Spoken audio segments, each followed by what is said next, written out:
If you're an entrepreneur and you're looking for an investment strategy that can also be a tax strategy, I've got the solution for you. I'm part of an organization called Entrepreneurs Organization, and it consists of 7 and 8 figure entrepreneurs across the globe. And I've attended countless conferences, and every time I say I work in real estate and I'm an investor and I own brokerage firms, the first question I get is, oh, what are you investing in, or what can I invest in? What should I invest in? And even though we say you shouldn't shit on people in this organization, I do share with them my experience and what I've invested in that has been really fruitful and successful for me. And today I'm here with Andrea. Hi. I'm with Angle Brokers, is Yes. our brokerage firm. I'm the licensed partner, so I own the 2 offices here in Las Vegas and Henderson. And Andrea here is one of our advisors who happens to be an investment property specialist. And I want to tell you guys, because a lot of people are interested in condos and condotels and the high rise, and it just looks sexy and glamorous and great, right? But we're actually here to tell you why you should not invest in that in today's market. And that might seem counterintuitive coming from a real estate professional who earns a commission from you buying. But the difference between our firm and our team, and why I love our team and Andrea so much, is because people are actually honest, right? And that's why all of my friends who have worked with myself or my team are like so grateful, because they're like, I love that you're honest and you're like, don't buy this, I don't care about making a commission if it's a deal for you. Rob's gonna edit that out because I can't curse on YouTube. Oh, you can't? You said you can't on people earlier too. I said should, not yeah. You can't should? Should. That's a saying that we use in EO. Don't should on people. Oh, okay. Yeah, but it's okay. I like that. Remember to like and subscribe on this video. Like this video and subscribe to my channel if you're interested in learning more about how to invest in real estate or how to build and scale your business to 7, 8, 9 figures or beyond. Thank you, and I look forward to connecting with you. So the best part about Andrea here is she is super ethical, she works with integrity, and she is just an honest person. And when I reached out to her and I was like, let's do something to share with my friends what they should invest in. I know you've worked on a lot of investment properties, Andrea. And the first thing she said to me was like, I don't think that's a great investment right now, and I don't want to promote that to your friends. And I'm like, I actually really appreciate your honesty, so thank you for saying that, not just being like, let me sell the out of this, right? Oh, we're gonna edit that out too. And so yes, today we're gonna talk about why you shouldn't invest in it. And Andrea, take the stage and let us know. Cool. Yeah. Where the hell do I go from here? Honesty, right? Yeah, that's your thing. I love it. Okay. Yeah. So in years past, even during COVID, I would have definitely suggested to have moved forward with condotels. At the height of the market, there was a great ROI, return on investment, on them. And now, not so much. I'm actually steering a lot of my clients and potential buyers away from them because I just do not see the cash flow in them anymore. Oh, hi, Luna. There's a cameo from the baby because she's been nipping at my feet. So I figured she wants to be in the video. Yes, she does. But it's okay. She can be in the video. Yeah. Yeah, and it's a shame too that it has gotten that way, because between Formula One and Super Bowl and all of the other big events that are coming to Las Vegas right now, I feel like they should have gotten a little bit better. But now that the value has increased and other fees, HOAs, taxes, and things like that, that all just seem to add up, just really decreasing the cash flow in them. So it's not even cash flow positive anymore. No. Okay. So yeah, so if you're interested or you were thinking about investing in a condotel or a high-rise condo, don't, because they're not even cash flow positive now. So the only way you can really make it work if it's all cash, right? Yeah. And all cash, honestly, most of the time, I don't recommend it. I've been investing in real estate for over 20 years. Asians don't raise them though, so you guys don't know how old I am, which is fine. Anyway, I've been investing in real estate over 20 years, right? And we started with single family homes, condos, co-ops back in New York City. I came to Vegas, I invested in like single family homes and condos. Today, our portfolio is over 100,000 square feet, over $20 million. We started with $5,000 with my family. We're first generation immigrants from Taiwan, right? And I share all that because I'm like, I'm sharing from experience. I'm not telling you guys theory. I'm not telling you guys, oh, I read this, I think this. It's like, this is what I've done. And we've like, I don't know how many times from 5,000 to 20 million. I can't do that kind of math. I'm not that kind of Asian. So sorry about that, but you guys can probably do the math better than I can. Get a calculator. I'm sure you have a calculator, right? Yeah. But the thing that worked for me, right, and like what I was talking to Andrea about is like, I've always leveraged my properties, right? I don't buy things all cash because one of the best things and the beauty of investing in real estate is leverage. So why would I put 100% of down on one property when I could put a 20% down on 5 different properties or 30% down on 3 different properties, right? Then I can maximize my return and maximize my cash on cash return. And that's your goal, right? That's your goal to do. And not just that, as an entrepreneur, high income earner, you also want to get the maximum tax deduction and you get to depreciate real estate.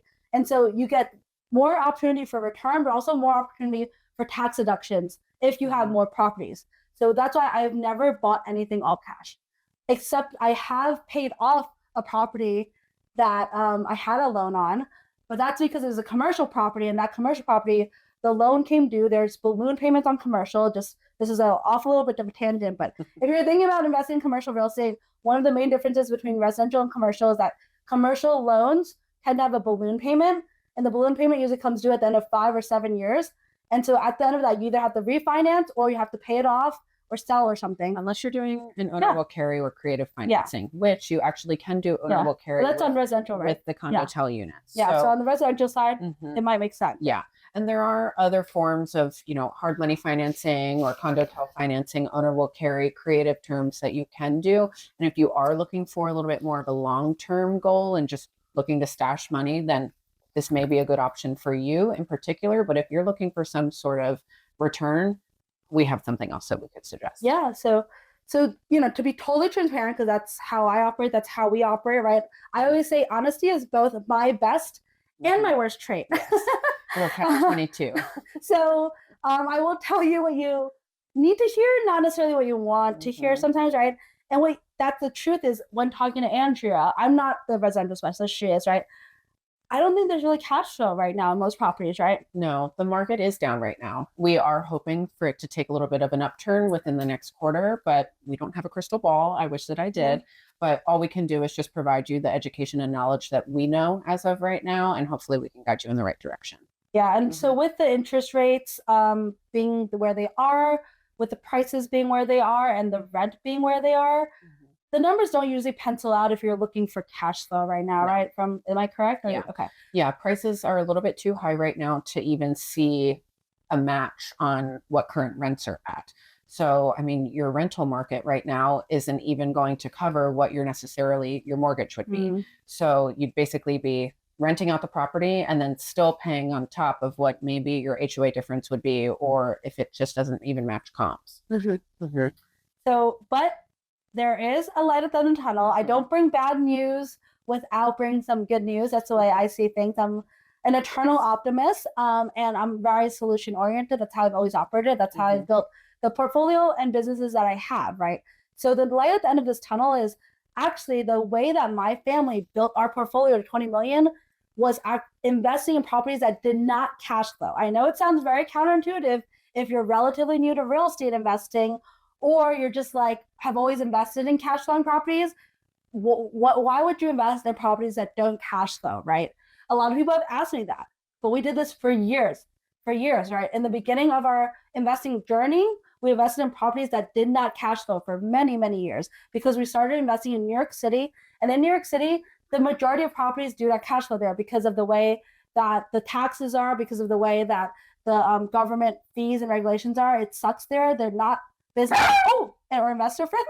I'm so sorry. It's okay. If she sees someone outside, she's going to bark. That scared me. So New York is not very investor friendly. That is why we came to Vegas, because it is more investor friendly with regard to landlord laws and with regard to the expenses that landlords encounter, such as real estate taxes, water, and things like that. Oh gosh, sorry for the doggy difficulties. Technical difficulties, doggy difficulties. She gets distracted. I do. I think it's fine because most entrepreneurs have ADD. I think about 80 or 90% of entrepreneurs actually have ADD. I was talking about my dog getting distracted. Oh, us too. I thought we were talking about the ADD thing. I was like, it's relatable. No, because the people watching this are entrepreneurs and they're like, me too. Distractions, ADD all the time. All my friends are the same way. So anyway, off my ADD tangent, what was I talking about? Was my real estate investment portfolio and starting in New York City. So we started in New York City, and what we did was invest in properties that did not cash flow, but they had tremendous appreciation or value add potential. Value add is basically, think of fix and flip, right? If you can buy a property for 500,000, but if you fix it up, make it nice, you could sell it for 600,000 or 700,000. That's the value add potential, is the potential to add value. It's literally that straightforward. And in today's market, right, there's multiple ways to find investment opportunities like this. So one of the ways I look at personally, and what I've done in the past, again, I'm just sharing from my experience, is looking where the new home developers are going. New home developers tend to go in areas that are developing areas of town. It's typically a little bit further away from civilization and like all the retail amenities and all the hustle and bustle. But for instance, like Andrea here, we're at her house. She lives in the Mountains Edge area, which is like just south of Blue Diamond. This area, if you went back a few years ago, completely underdeveloped. I mean, even when I purchased in 2018, Blue Diamond was not anywhere near as developed as it is now. And I mean, there's very few parcels of land that are still available for sale. So they saw the opportunity, they ran with it. This is a hugely desired area in town, besides obviously Summerlin or Henderson. So I got in when I could. Yeah. And how much equity have you built in your house now? How much do you think? Oh man. So I actually had it appraised recently.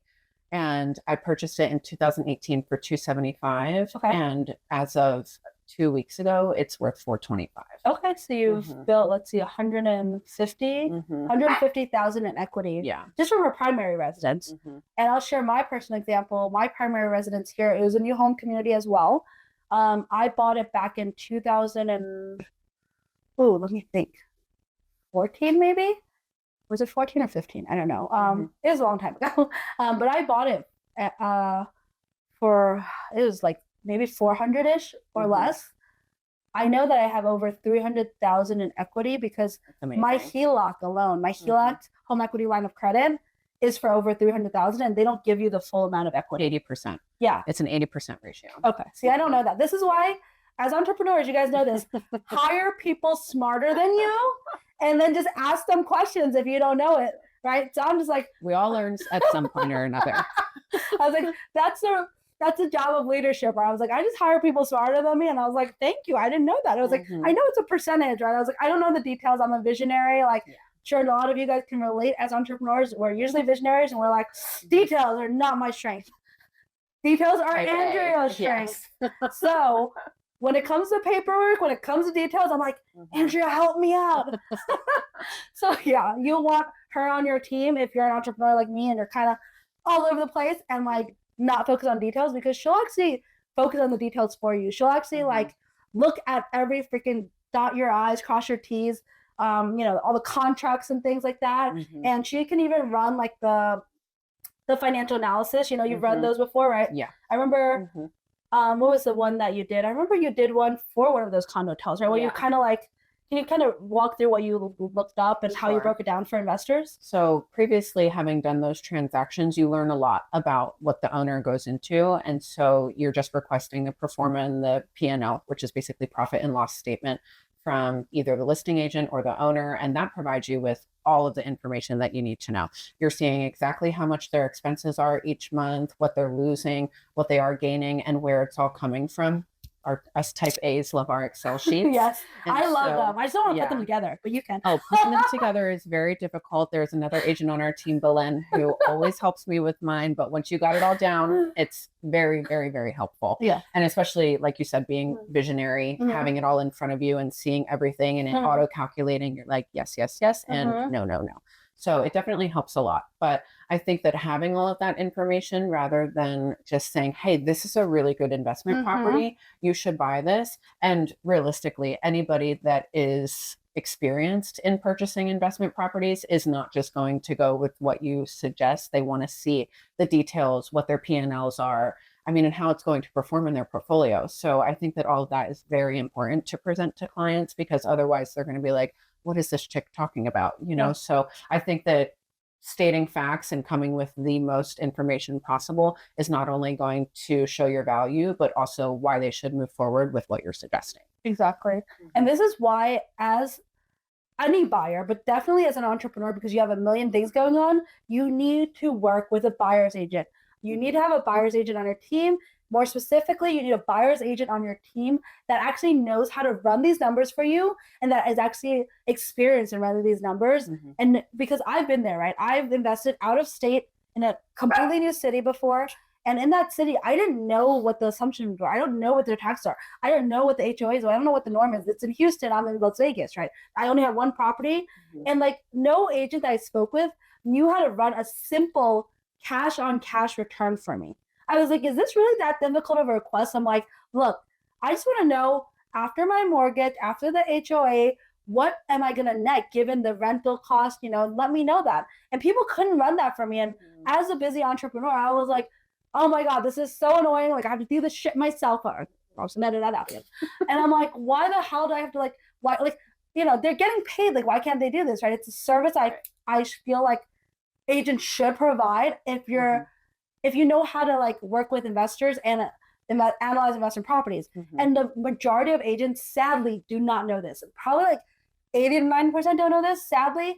But our team and Andrea, and people she really knows what it is and what she's talking about, which is why I really appreciate working with her and why I've referred a number of my personal friends and my personal clients that are on the commercial side of the business to her. Because I know that they'll be taken care of. I know that she'll pay attention to that detail. She'll run the numbers, right? And even going a step further than that, think about it this way, right? If you're getting sued in court, would you want that person suing you? Would you want their attorney representing you? Or would you want your own attorney? Kind of the same concept here, right? You're kind of like, that's silly. Why would I have the person suing me represent me? Yet so many people go directly to the listing agent, and I'm like, no. And I've heard the horror stories of this on the flip side from friends, right? Because they're like, oh yeah, the listing agent gave me this pro forma and these assumptions, and I'm like, you do know they're trying to sell you something. You don't trust the pro forma and the assumptions that the listing agent gives you. You have your own buyer's agent. Look up the comps, look up the rental comps, the sale comps, look up the public tax records, look up the HOA fees, look up any other ancillary fees. Like Condotels have a bunch of ancillary fees, which I don't know about, but Andrea can reiterate those weird ancillary fees. What are they? And you know how Condotels charge a bunch of what is it? If you rent it out as short term, they charge a fee, and if you and you do all this stuff, I don't know any of those fees, right? I'm like, I think they charge a cleaning fee, and they charge this. And that's why the numbers don't always third party property management fee, and they have all of their own fees as well. So yes, there is a lot that goes into it for sure. And off the top of my head, you're definitely got me drawing a blank. That's only because the list does go on so long, but I've got the paperwork for it, so I can send it to you. So if you want that paperwork of that list of all these basically the nickel and diming fees of Condotels, and if you want to invest, and why the numbers don't pencil out is because it's not just rental income minus mortgage, minus real estate taxes, and minus HOA. It's minus cleaning fees, minus third party fees, monthly minus maintenance. And mind you, there are some towers that charge very differently too. So that's also something to take into consideration, because one thing that this property management may charge in this tower could be the same property management in another tower, and it's different. So having all of that knowledge is really important too, because they may charge you for extra towels at this tower and then not in this other tower. So just little things that, as an owner, you want to know that your property management company is either going to take care of, and they're not going to be calling you in the middle of the night hey, your clients or your renters for the evening need new towels or some other amenity. So that's also where it can get a little bit sticky. And nickel and diming for that, because actually, so my business partner Lisa owns units in Palms at MGM, and she basically shared with me her personal experience. Again, sharing from experience, right? She said Palms has been really great about letting her do the short term and kind of just serving her tenants via Airbnb, even though she rents it out on her own. MGM, on the other hand, nickel and dimed her for toilet paper, I think. You remember that? I think it was toilet paper. They're oh, your guest wanted more toilet paper, so here's a bill for more toilet paper. And of course, it's probably a 10x markup on a roll of toilet paper. I could have went to the gas station and gotten it for cheaper. Yeah, exactly. So you got to be really mindful of the fine print and the fees, which is why you need to work with an agent. I'm going to reiterate and nail this, what is it, hammer on the nail kind of thing, because it's true. Because I'm sharing this from experience, because I've had friends that come to me after the fact. after they've lost tens of thousands of dollars, sometimes six figures. And they're like, I wish I knew you earlier, Cathey. Everything you're sharing with me is so valuable. Oh my God. Like, why didn't I meet you earlier?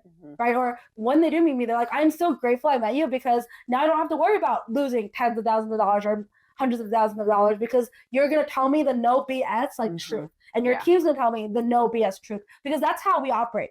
Like, culture is such a big thing. I was just going to touch on that too. That's what our business is about. Yep. It's not about just making a sale. It's about having a sale and then them continuously wanting to work with you. If your client doesn't refer you at least 3 other clients, then you didn't do that job correctly. You know, we're not in the business of just selling homes. We're in the business of relationships, and building those relationships, and trust and honesty are the 2 key core values for that. So. And integrity is part of our core values. Like you all know, as entrepreneurs, core values are really important, and core value alignment is really important with your team. And so I trust my team wholeheartedly. My business partner and I have said no to more agents than we've said yes to. And that's very counterintuitive for the brokerage industry. If you know anything about real estate brokerage firms, most firms are like, it's a numbers game. Just recruit and like accept everyone. And my business partner and I made a conscious decision. We don't need this to live off of. We have enough investment property income and other businesses that we can carry this for years. And we have, and it's fine because we're like, you know what? Slow growth, sustainable growth is better than fast growth that's going to fail as well. So fast and fail or slow and sustainable, right? We're going slow and sustainable because we want agents that want to build these long-term relationships, that are on the same page with us and being honest and valuing integrity. So I've had some amazing salespeople on my team before because they kind of sold me, honestly, and I've been guilty of that. Like, we know someone, and I know she was thinking, we've been there. And then so she was an amazing salesperson. She made me think that she was on the same page culturally. And then as soon as I saw that she was unethical in one transaction, we terminated her. We're like, I don't care how good you are at sales. I don't care how much business you brought in. I don't care. I don't need this money, and I don't need this headache, and I don't need this to ruin my reputation because my reputation is more valuable than your single sale. And so we literally terminated that agent. I was freaking on a cruise in Alaska in the middle of nowhere, and I had to send this, my business partner, thank goodness for her, like sent this like termination. Like, Lisa, thank you, Lisa. Shout out to you. Like, cause I was like, Lisa, I'm in the middle of the cruise. Like, I know I'm the broker, but can you send the termination letter? Because this needs to happen ASAP, and I'm traveling, right? So it was like that quick is how we acted on the termination as soon as we found out. I think it was within 24 hours. Right? And it needed to be. And I still deal with that transaction. Yeah, so it's 3 within, months later. It's within 24 hours that we found an unethical, like one instance of being unethical. We're like, done. No, it's a no tolerance. It's a zero tolerance policy because we are completely operating on integrity and ethics. And that's something clearly I'm passionate about. Like, we're on the same page with, and this is off the deep end again, but we're on the same page when it comes to spirituality. I was raised Buddhist, and like I'm a Oh, I didn't know that. Yeah. Oh my gosh. Wait, what? This makes sense now. I had no idea. Really, I was raised Buddhist. Yeah. Oh, if I could switch to something like from Christianity, it would either be Jewish or Buddhism. Oh, that's so great. For sure. This is all tangible. We're gonna keep it in. Yeah. Yes, I was raised Buddhist. Right. My mom actually built a Buddhist temple in Las Vegas. 2 years ago, I think. It's a small Buddhist temple. She started a nonprofit because she's on her like purpose driven. We made the money. We have our investment. She's like, I want to do a Buddhist temple, right? That's how Buddhist I am. My mom built a Buddhist temple. So that's the kind of Buddhist I am, which means that I'm a huge believer in karma. And I'm a huge believer in compassion. I'm a huge believer in like reincarnation and karmic law, which means I don't do shit. Okay. Rob's gonna have to edit it out. Also, I have 5 minutes. And so I'm a huge believer in these laws of the universe, which is why I would never sacrifice like my mental well-being and my spiritual well-being for one deal or for one agent. And so that's why I'm such a big fan like of our team. I agree. Yeah. And I think that having everybody be on the same page too, and knowing that you all have the same values, and that's what makes us so open to collaboration. Like, it's not very normal within other brokerages to be a solo agent and to still work deals with other agents on your team. And so I think just setting that tone from them has really translated to all of us, and it's just created a really, really great foundation. So I'm grateful. Oh, I'm grateful for you too. I love our team. Like, seriously, like people are like complaining about their teams, and I'm like, I love my team. What do you mean? I have nothing to complain about. They're like, yeah, we're good. They're like, you're an entrepreneur. You don't want to complain about your team. I'm like, no, actually, I have nothing to complain about. They're great. There's no drama. Yeah, they're doing, and thank goodness, actually. Yeah. So it's so funny because, you know, like the reality TV shows, production companies try to reach out to Lisa and I. No. And they're like, oh, we want to do a Selling Sunset on your team. And we're like, we are not the drama type. I don't think it's going to be that entertaining unless you just want to see people analyze investment properties and look at homes. And they're like, probably not, right? So that's kind of like where we're at. All of that being said, if you're an entrepreneur and you're looking to invest in real estate, whether it's in Las Vegas or honestly anywhere else in the US, like the beauty of Angle Vouchers actually is that we have 900 offices globally. So I have referral partners literally all over the world, like in Italy, in Germany, in all these European countries, and across the US. And Canada? Yes, no? I don't know. Okay, in Canada. That's one of our main offices. Okay. Yeah. And Canada. So if you're looking to invest, whether it's in Las Vegas where we Andrea especially, could help you personally, or if you're looking for something somewhere else, we can still serve as your liaison, is that the word? To help you find an agent that also operates with integrity like our team. And you'll know that you're in like good hands with a trusted advisor that's within my or her personal network, people that we've talked to, people that we know operate the same way as us and only operate with integrity and actually care about the clients and a long-term relationship. So yeah, if you're looking here in Las Vegas or if you're looking anywhere in the freaking world, like find me on Instagram. That's probably the best way to find me. Cathey Quo, CATHEYKO. It's the same as a YouTube handle because I am on Instagram probably more than I'm on my email, to be totally transparent. It works better for my ADD brain to look at Instagram and email, and I kind of sometimes have other people check my email. So if you want to reach me personally, go on my Instagram, and then Andrea can be found at. My Instagram is hacked right now, so I'm not going to leave my current Instagram, but we'll leave my contact information below in the video description. And hopefully, if you ever need anything, feel free to reach out. We are always here for absolutely anything. We don't just sell. If you need contacts in any way, shape, or form, we've got them. Yeah, and if you, hold on, the doggy wants to say goodbye. I think she knows. We are closing out. Okay, say bye-bye, Luna. Bye-bye, Luna. Luna wants to say bye-bye. So see ya. So yeah, if you guys need to find us, Andrea's contact info will be below. So will mine. I'll link my Instagram, but like, if you can't get in touch with her for some reason, because her Instagram's hacked, like, contact me. I'll connect you with her. Like, either one of us, we're available to just honestly chat with you and serve as a resource. Like, no obligation, no pressure. I've provided so much like free advice, and I don't mind, especially if you're an entrepreneur. I love connecting with and helping entrepreneurs. My personal mission this year is actually making 1 million millionaires, and so you'll be part of my mission. That's my BHAG, my big, hairy, audacious goal for my 10 years of making 1 million millionaires. And you can, if you want to hang out with Luna, she can bring Luna along on the she's very meeting, but she loves licks. Yeah, I feel like people are just going to contact us to hang out with Luna now. That's fine. I want to hang out with Luna. Okay. Yeah, and you'll also be supporting our 3-year goal of opening an animal sanctuary. Hi, baby. Coming soon. Bye, guys. See you next time.